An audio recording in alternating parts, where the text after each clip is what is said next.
¿Qué es el Poder Judicial y por qué es clave en los países? ¿Por qué mucha gente piensa que la justicia no funciona o que no es igual para todos? ¿Y qué rol juega la justicia independiente en una democracia? Eso y más en este episodio de tu podcast Política para el Pueblo.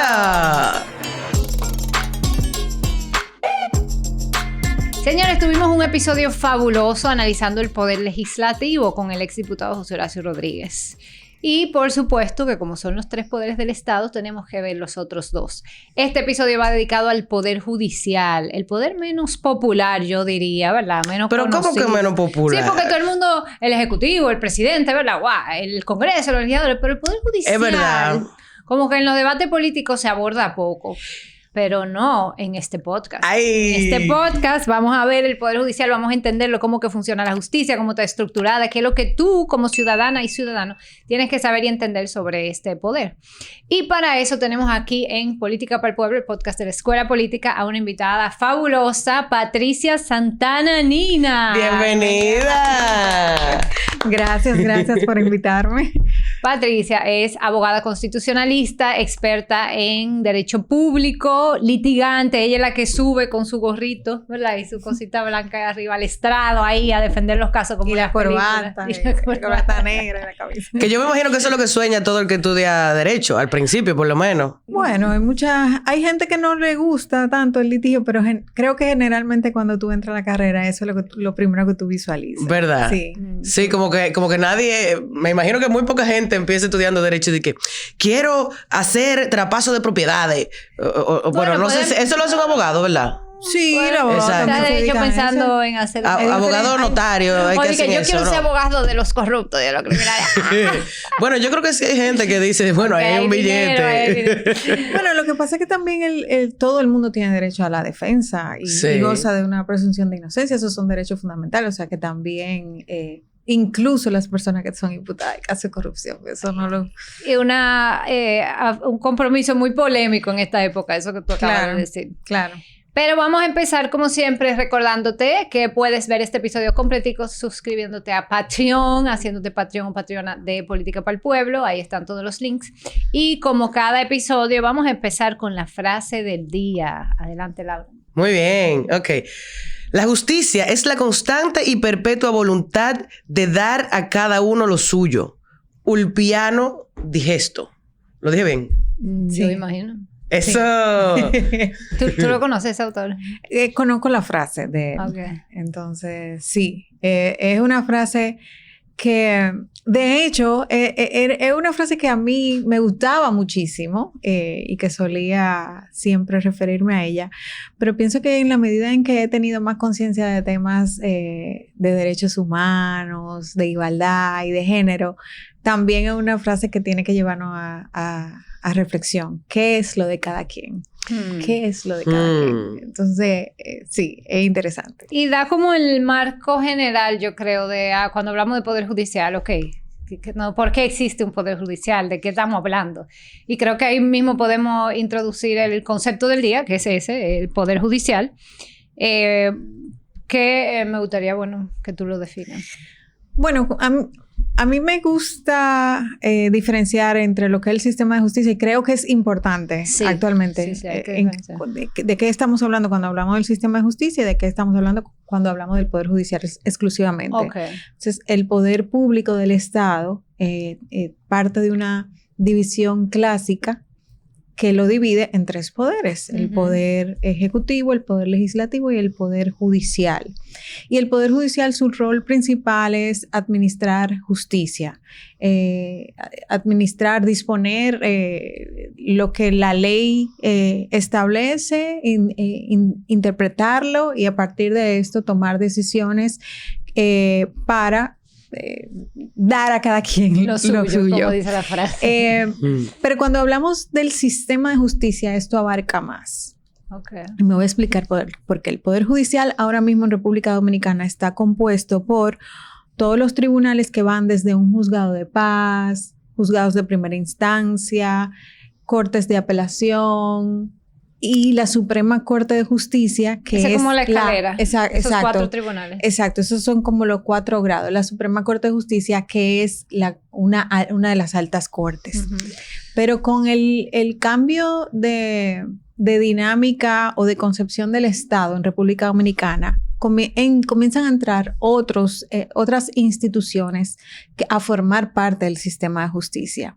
No del Poder Judicial. Y no del Poder Judicial. El Poder Judicial son esas 4 instancias. Suprema Corte de Justicia, que está aquí arriba, es la instancia más alta, y las Cortes de Apelación, Juzgados de Primera Instancia, Juzgados de Paz. Ahora, cuando hablamos de el Tribunal Constitucional, no es un órgano del Poder Judicial, sino, aunque pertenece al sistema de justicia, porque igual imparte justicia. Claro. Lo mismo que el Tribunal Superior Electoral, que es otro órgano. Entonces, estos son órganos constitucionales autónomos y extrapoder. Lo mismo pasa con el Ministerio Público. El Ministerio Público no pertenece al Poder Judicial. Ahora, todas esas instituciones sí pertenecen al sistema de justicia. Okay. Y ahora se acaba de crear, mediante la ley 825, lo que es el Ministerio de Justicia, sí, que funciona como un enlace entre el Poder Ejecutivo y las instituciones del sistema de justicia. Entonces, no sé si ahí es importante establecer. Sí. O sea, esos tribunales que tú mencionaste no pertenecen al Poder Judicial, pero sí al sistema de justicia. Sí, exactamente. Okay. Y el Ministerio Público también. Y esos tribunales que son altas cortes, a diferencia de en el Poder Judicial, que antes de llegar a la Suprema tú tienes que pasar por todas las demás, en esos tribunales que no forman parte de ese proceso es directa la acción. Hay vías directas de acción y hay otras vías que, por ejemplo, en el caso del Tribunal Constitucional, las acciones de amparo las conocen los juzgados de primera instancia o algunos juzgados especializados a los que la ley le da la competencia. Conocen la acción de amparo, pero el recurso de revisión de la acción de amparo lo conoce el Tribunal Constitucional. En el caso, por ejemplo, del Tribunal Superior Electoral, no pasa igual, sino que dentro de la misma estructura del sistema electoral, que incluye a la Junta, los órganos principales son la Junta Central Electoral y el Tribunal Superior Electoral, entonces hay mecanismos por los cuales se acude, ya sea por las juntas electorales o por la Junta Central Electoral, y luego llegarían al Tribunal Superior Electoral, o también se puede acudir, dependiendo de la acción, directamente ante el Tribunal Superior Electoral. Eso es complejo. O sea, para uno como ciudadano, me violaron mi derecho, quiero ir a la justicia. Ay, espérate, es como un mapa. A ver, yo creo que hay que entrarle como por partecita. Pero primero que todo, como ya lo mencionaste, ¿qué es una acción de amparo? Bueno, una acción de amparo es un procedimiento constitucional, o sea, está creado por la Constitución para procurar la protección inmediata de derechos fundamentales de todas las personas que son los derechos que están protegidos por la Constitución y por los convenios internacionales de derechos humanos cuando han sido violados por alguna autoridad pública o por algún particular. Y entonces las personas tienen la posibilidad de acudir a este mecanismo que supone ser una vía rápida, gratuita, para resolver ese problema que se traduce o se debe traducir en una violación inmediata a tus derechos. Se supone que es un mecanismo más rápido para obtener la protección por parte de los órganos del sistema de justicia. ¿En cuáles casos, por ejemplo? O sea, para que la gente pueda aterrizarlo un poco. Bueno, por la vía del amparo se pueden conocer desde violaciones al derecho a la propiedad. No sé si recuerdan el tema de que la AMET, cuando ponía una multa, solía a la persona quitarle la licencia y quitarle el vehículo y llevárselo. Bueno, el Tribunal Constitucional dijo que eso se traducía en una violación al derecho a la propiedad porque la AME no estaba facultada por la ley para hacer eso, y entonces dictó una sentencia en la que, luego de que el amparo se conoció, algún ciudadano puso un amparo y ellos fallaron eso. Fueron al sistema de justicia constitucional y allá se determinó que había violación al derecho a la propiedad.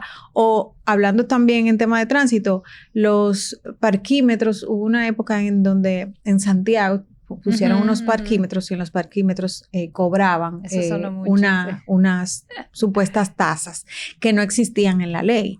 Y entonces te quitaban también el vehículo. Y también la justicia constitucional, por esa vía, una persona cuyo vehículo había sido retenido por muchísimo tiempo y no se lo querían devolver, fue al juez de amparo, y el juez de amparo dijo que primero, esa tasa no estaba contemplada en la ley. Se supone que todos los tributos deben estar contenidos en una ley o partir de una atribución que le dé la ley, y la ley no le había dado atribución al ayuntamiento para fijar ese tipo de tributo, y entonces ahí hay una violación a derechos humanos. O por ejemplo, el caso de una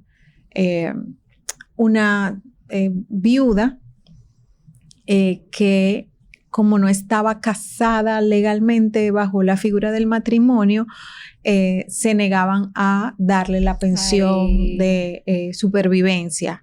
Y entonces ese caso llegó al Tribunal Constitucional, y el Tribunal también Constitucional, sí, primero se interpuso en primera instancia y luego final fue mediante un recurso al Tribunal Constitucional, y el Tribunal Constitucional dijo que esa disposición de esa ley, que solamente le garantizaba ese derecho a las personas, a las mujeres legalmente casadas, violaba el derecho a la igualdad. Claro. Y a partir de ahí se incluyó la figura del concubinato como una figura protegida por la Constitución Dominicana, pero además el tribunal dijo que debía aplicar la regla tanto para mujeres como para hombres, porque la protección en ese caso nada más era para las mujeres. Mira, esa era una discriminación de género en contra de los hombres. Y estaba en contra de las personas que no estuvieran casadas y en contra de los hombres también. Wow, increíble. Mira, y entonces, ¿qué no aplica para un recurso de amparo? Porque, o sea, me da la impresión de que no todo aplica. No todo aplica. Lo primero es que tiene que tratarse de una violación inminente a tus derechos fundamentales y grave. Si esa circunstancia, no sé, en general cuando tú vas a justicia, tú vas procurando la protección de un derecho, pero tienen que darse ciertas características, una violación inminente, grave, que requiere una atención inmediata por parte del Estado, pues esos elementos lo va a verificar el juez. Pero, por ejemplo, una pensión alimentaria, que aunque obviamente ahí se trata de una protección urgente e inmediata que se requiere por parte del Estado para garantizar la alimentación a niños, niñas y adolescentes, existe también la demanda en pensión alimentaria, que supone ser un mecanismo rápido, ágil y que cuenta con jueces especializados para garantizar esa protección. ¿Eso es un tipo de acción legal? Y eso es un tipo de acción legal, la demanda en pensión alimentaria. Cuando ambos padres tienen, y en igualdad de condiciones, obligación alimentaria para con sus hijos e hijas. ¿Y esa se hace ante quién? ¿Ante qué tribunal? Eso se interpone en el juzgado de paz. Que es el primer nivel. Que es el primer nivel. Y es el más cercano a las personas porque está en todos los municipios del país. Debe haber. Se supone que hay un juzgado de paz. Y entonces es la justicia más cercana. Los juzgados de primera instancia no está, que ya es el segundo nivel. El segundo nivel, no están en todos los municipios, están en todos los distritos judiciales, que generalmente son los municipios cabecera de las provincias. Lo que ya es una primera barrera para la gente que no vive en municipio cabecera. Claro, acceder. Precisamente por eso es que los temas de pensión alimentaria generalmente, o sea, la competencia se le da al juzgado de paz. Esa es una de las causas, porque es una justicia más cercana y obviamente que lo que tú es más accesible. En el caso de la pensión alimentaria son procedimientos completamente gratuitos y no necesitan ir acompañados de abogados. Hay procedimientos... Eso es bueno saberlo. Tú no necesitas un abogado para hacer esa acción legal. Ni para un amparo. Ni para el amparo. Para acudir al Tribunal Constitucional, allá directamente, tiene competencia para otros procedimientos. Pero el amparo por sí mismo, que inicia dentro de los juzgados de primera instancia del Poder Judicial, son gratuitos y no necesita el Ministerio de Abogado. Y lo mismo pasa también con los casos en materia de niño, niña, adolescente. Hay una jurisdicción dentro del Poder Judicial que se ocupa nada más de lo que tiene que ver con la protección de los derechos de niños, niñas y adolescentes. Y esta jurisdicción está compuesta por un tribunal de niños, niñas y adolescentes y una corte especializada en los municipios donde hay. El Tribunal de Niños, Niñas y Adolescentes tiene categoría de ese segundo nivel, o sea, categoría de tribunal. Equivale a un juzgado de primera instancia. Equivale a un juzgado de primera instancia. ¿Y en cuánto, qué tan accesible, en cuánta parte del país hay o cuántos? Eso también está, se suponen que están en todos los distritos judiciales, que son esos municipios cabecera, y allí donde no hay una jurisdicción. O sea, más o menos uno por provincia. Pero si no hay una justicia especializada, si no hay una jurisdicción especializada en niño y niña, la competencia le corresponde al juez de primera instancia. En general, que puede eso pasar. Que esas son dos de las acciones que deben ser para este podcast quizás más importante que la gente conozca. Que si a ti te viene un derecho fundamental o si tu pareja no está cumpliendo con proveer, ¿verdad? La pensión que debería para tu hijo o hija, son dos acciones que tú puedes ir directamente a la justicia y eso es parte del rol del Estado de garantizar que eso de proteger tu derecho. Y es completamente gratuita también. Lo mismo con la justicia penal, que es gratuita. Cuando decimos justicia penal, vamos a explicarlo. Ajá, porque a veces ponen demanda penal y demanda civil. Bueno, en los procesos penales, cuando a ti tú eres víctima de un hecho punible, pues entonces... O sea, un hecho que está sancionado por la ley con prisión y con multa. No solo que la ley diga que no se puede, sino que tenga sanciones. Porque a veces hay leyes que dicen, esto es lo que hay que hacer, pero no pone sanciones. La justicia penal, que es a través de la cual el poder ejerce todo su poder punitivo, o la mayor carga de poder punitivo a través del castigo, porque puede conllevar pena privativa de libertad, sobre todo multas, pero sobre todo pena privativa de libertad. Prisión. Y otras penas graves, restricciones bastante fuertes a tus derechos fundamentales. Esto la conoce el Poder Judicial dentro de esa jurisdicción penal. Los juzgados de paz también tienen competencia para asuntos penales. Pero, por ejemplo, los casos que nosotros estamos viendo ahora mismo de corrupción se introducen ante la justicia penal. Esa justicia se supone que es gratuita. Necesitas abogados en principio. O sea, tú necesitas un abogado, una abogada. Sí, porque el derecho de defensa está... hay que protegerlo en todo momento. Eso se garantiza a través de una defensa penal, de defensores, de sus abogados. Pero el Estado también provee del servicio de representación legal, sobre todo a la persona imputada, que es sobre la cual recae todo el castigo de la ley. A la persona que acusa no hay abogado público, el Estado no le provee. Mira, se supone que debe hacerlo y el Ministerio Público, que es el encargado de representar a las víctimas y a la sociedad, se supone que hace ese rol dentro de la justicia penal. De hecho, yo sé que ahora mismo el Ministerio Público se está ocupando de formar abogados en diferentes áreas para garantizar la representación legal a las personas, porque eso es lo que se supone. Y eso es un mecanismo para garantizar el acceso a la justicia. Pero la verdad es que hasta algunos esfuerzos que se han estado haciendo en los últimos años, a quien quien recibe todo el peso de la ley, pues es la persona imputada. Y por tanto, su derecho de defensa ha sido objeto de mayor preocupación para garantizarlo. Y se hace a través de la Oficina Nacional de la Defensa Pública, que son que pertenece al Ministerio Público. Que no, el poder, ese es otro órgano. Ese es o sea, el Ministerio Público son los abogados del Estado que acusan cuando hay una violación. Sí, el Ministerio Público se encarga hasta ahora, hasta que se creó el Ministerio de Justicia, se encargaba de todo el diseño de la política criminal, la persecución penal.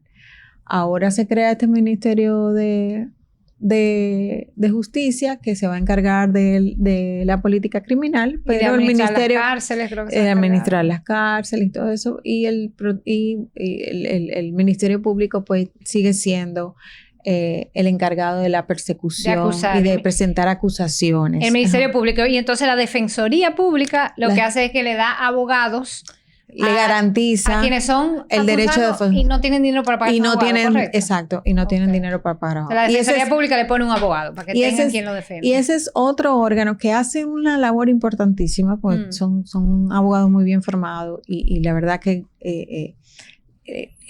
garantizar el derecho de defensa, porque aquí la gente